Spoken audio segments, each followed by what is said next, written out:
Once upon a time, there were three very pious people in the masjid, and there was one youngster.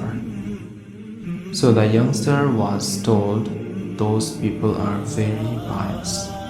The one in the left is still young. The one in the middle is more pious than him, and the one on the right is extremely pious. So he said, how can I know the difference between he who is pious and he who is not pious? So the youngster was told, well, they concentrate a lot. So he said, all right, let me see. He went to the first one. Assalamu alaikum. No response.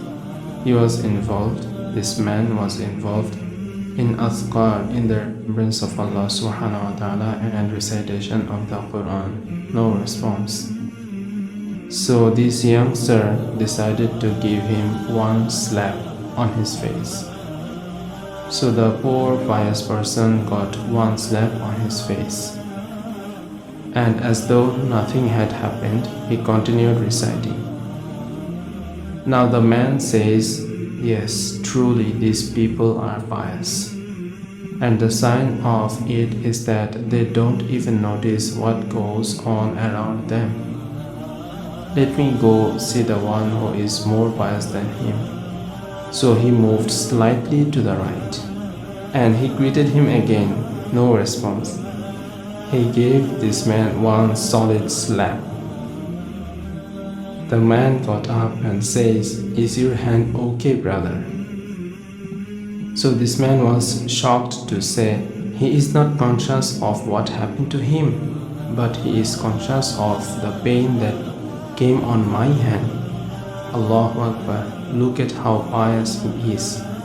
So this is obviously teaching people how to forgive, isn't it? They didn't even discuss that it was a sin. Now this youngster is thinking to himself, whoa, that man on the right must be the most pious. Let's see what he does. He greeted him again, no response. He gave him one solid slap. The man got up and gave the youngster two slaps. So the youngster says, but I thought you were the most pious. He says, someone somewhere needs to stop you slapping people. So this is why we need to study in Islam.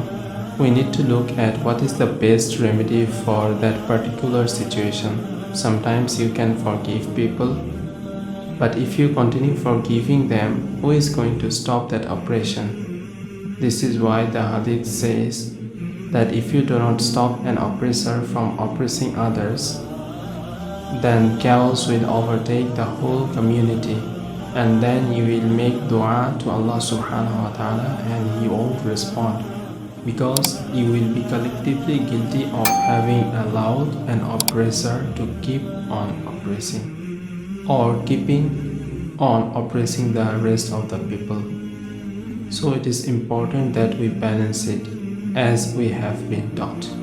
May Allah subhanahu wa ta'ala grant that to us. That's for today. See you next time.